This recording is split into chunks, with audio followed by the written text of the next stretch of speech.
Oke ya. Bismillahirrahmanirrahim. Assalamualaikum warahmatullahi wabarakatuh. Pagi ini kita saksi ahli bahasa, khususnya forensik bahasa, Dr. Ika Pak Hari ya, duta apa gitu ya Pak Hari itu dari Universitas Pendidikan Indonesia. Secara keilmuan kita akui ya, kepakarannya dari 80 dan sebagainya. Cuman ada beberapa hal yang menurut saya kontradiktif, yaitu ketika dia mengatakan tentang Cina itu akan diarahkan kepada orang etnis Cina. Lalu ada kata-kata yang itu sudah terjadi segala macam. Padahal di sisi yang lain dia mengatakan ada konteks bahasa. Karena soal Cina, soal pengembang itu ada konteks bahasa pada kalimat-kalimat sebelumnya ada kata-kata nanti akan itu, tapi ketika dipotong sepotong oleh pertanyaan JPU, ya jadilah kesannya itu sudah terjadi. Jadi nanti jadi yang tinggal yang ngebangun, nah itu jadi karena tidak ada kata nanti di situ, lalu dia simpulkan sebagai seorang ahli bahasa forensik itu terdakwa sudah menghakimi, sudah menyebut sudah terjadi. Padahal ketika pada keterangan yang lain ada konteks kalimat. Nah, pada kalimat-kalimat sebelumnya saya selalu mengatakan kata nanti dan akan. Dan saya tidak biasa mengulang-ulang kata nanti, akan setiap kalimat tidak biasa. Tapi ketika bicara konteks seperti itu. Kemudian ketika bicara soal tempat buang anak, saksi ahli mengatakan bahwa itu memang metaforsa.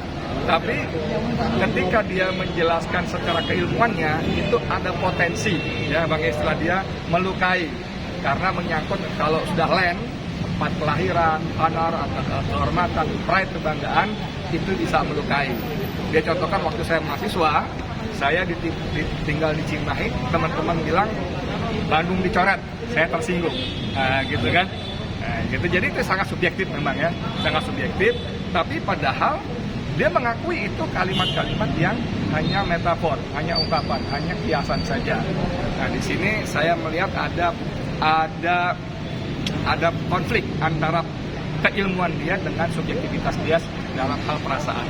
Ya sampai JPU mau bilang kan memang Anda bukan orang Bandung, orang Cimahi. Ya, jadi gini, di pemeriksaan saksi ahli tadi ada ketidakjujuran dari JPU. Artinya apa? Tidak sesuai dengan fakta apa yang dibicarakan di dalam YouTube itu. Jadi bahasa pertanyaan JPU itu sengaja untuk menjebak ahli. Gitu loh, soalnya bertolak belakang. Padahal apa yang dimaksud Bang Edi tadi kan ada akan, itu dihilangkan gitu loh. Jadi pertanyaan-pertanyaan itu sengaja disudutkan. Jadi itu dihilangkan seolah jadi ahli itu menjawab pertanyaan seolah memberikan jawaban berdasarkan pertanyaan yang tidak lengkap gitu loh. Jadi ada manipulasi, kalau betul ada manipulasi fakta di dalam persidangan. Yang kedua, ahli ini juga menjelaskan itu bukan produk jurnalistik, keliru besar. Dia bukan ahli. Ahli ini ahli bahasa, bukan ahli jurnalistik.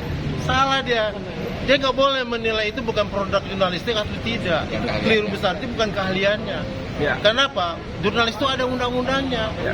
Pasal 1, ayat 1 itu udah jelas. Ya. Produk jurnalistik lainnya, artinya apa?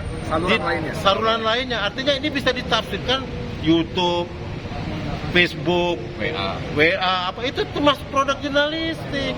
Jadi saluran lainnya. Itu ada di tafsiran undang-undang, itu ada. Jadi dia ini keliru kalau dia menyatakan bahwa itu bukan produk itu. Jadi memang dia bukan ahli jurnalis. Jadi ini soal ini tadi dia membagi informasi itu ada pemberitahuan, ada kabar, ada berita. Nah, ada 3 ya. Kalau pemberitahuan itu disampaikan oleh pihak yang berwenang. Tadi kita kepala pengadilan mengatakan besok libur, itu pemberitahuan.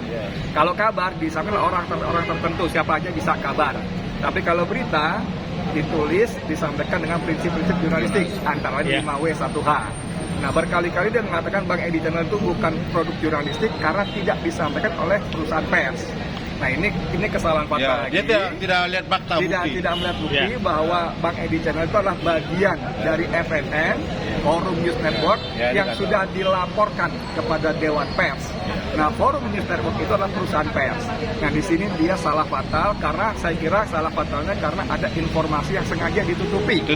Kepada ahli tidak disampaikan bahwa FNN itu adalah perusahaan pers. bahwa Bang Edi Channel itu bagian dari produk FNN dan itu sudah disampaikan dilaporkan kepada FA, kepada Dewan Pers. Dan memang dia bukan ahlinya soal itu. Ya, kendalinya. Saya mau nambahkan lagi, ada kejujuran dia bahwa tempat Jin buang anak itulah tempat nun jauh di sana. Artinya itu dia diakui sama dia bahwa tempat yang jauh.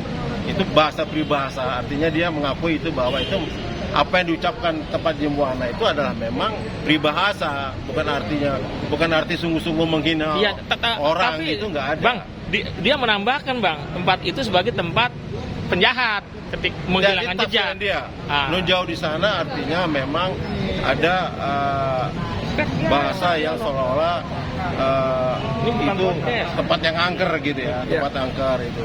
Kembali ke soal pers tadi, dia mengatakan JPU mengutip waktu dalam BAP saya, dalam transkrip saya di video yang lain yang di Jogja, di Solo. Jadi nyimpang kemana-mana videonya lain. Saya katakan waktu saya wartawan, nah gitu kan, itu digaris bawahi, itu artinya apa? Dia mengatakan itu batas waktu. Jadi ketika terdakwa mengatakan itu tidak lagi wartawan, ketika saya mengaku wartawan, maksudnya sebetulnya begini, karena kalimatnya dipotong, itu saya katakan waktu saya wartawan, kemudian saya 11 bulan di pemerintahan. Nah itu ketika itu saya berhenti jadi wartawan 11 bulan karena saya bergabung di pemerintahan, yaitu tahun 2015-2016. Dan setelah itu saya kembali jadi wartawan. Jadi ketika saya ngomong itu tadi di Solo, saya jadi wartawan lagi. Ya gitu. Tapi saya nggak salahkan dia hanya berpegang pada keilmuan. Yang salah siapa? Yang menggiring pertanyaannya. Siapa? Data yang saya maksud ya. Bang, ada yang tertarik soal oligarki. Dia kan ahli linguistik, tapi dia tidak bisa mendefinisikan oligarki. Bapak ini ya. Ya, ada hal yang menarik tadi, satu kata saja bahwa tampak sekali JPU itu mengarahkan ada kata-kata Kalimantan. Ya, tadi di Pulau Kalimantan, padahal kan sama sekali di ungkapan Edi Mulyadi kan tidak menyebut satu nama pulau sekalipun. Ya, jadi itu bahasa Kalimantan pun nggak ada. Ini ada trik-trik jebakan dari JPU selalu mengarahkan bahwa ungkapan Edi Mulyadi itu di Kalimantan, padahal itu tidak ada sama sekali ya. Itu aja. Cukup ya? Ya, soal oligarki itu Bang.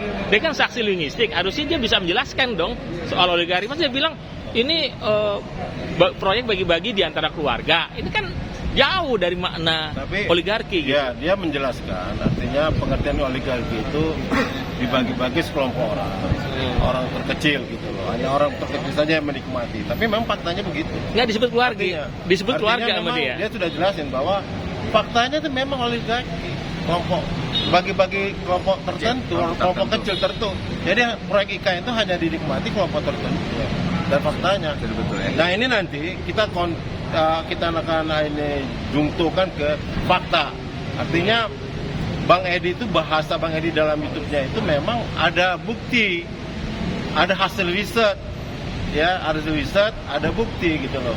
Termasuk jual, dia bilang tadi jual ibu kota bagi aset-aset itu memang ada undang-undangnya. Di dalam undang-undang kan akan menjual, ada undang-undangnya, ada peraturan pemerintahnya, ada PP-nya yang untuk menjual itu memang ada.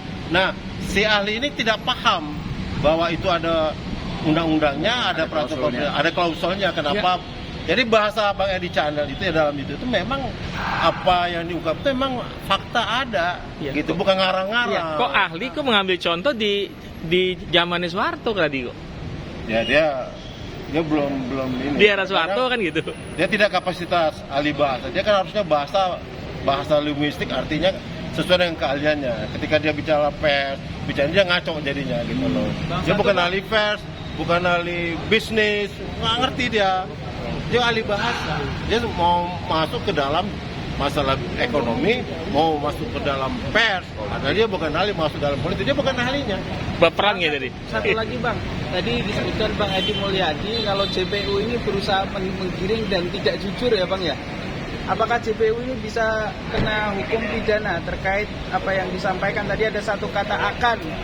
Kalau di KUHP bisa masuk memberikan keterangan bohong di dalam persidangan. Itu ancamannya berapa tahun Bang? Ya itu kalau untuk JPU, kalau untuk saksi kan kemarin. Ya nanti JPU itu dia harus ke dewan ini dulu, di dewan ada namanya dewan etik jaksa. Jadi kita mau melaporkan ke sana. Artinya nanti apakah dari kuasa hukum akan melaporkan juga JPU Ya, ini? coba nanti kami akan rapatin dulu. Kita mau laporkan apa tidak dengan pertanyaan. Karena bohong, menghilangkan data-data, fakta gitu loh. Pertanyaannya itu gitu. Sepotong-sepotong gitu. Oke ya? Terima kasih, Bang. Mantap.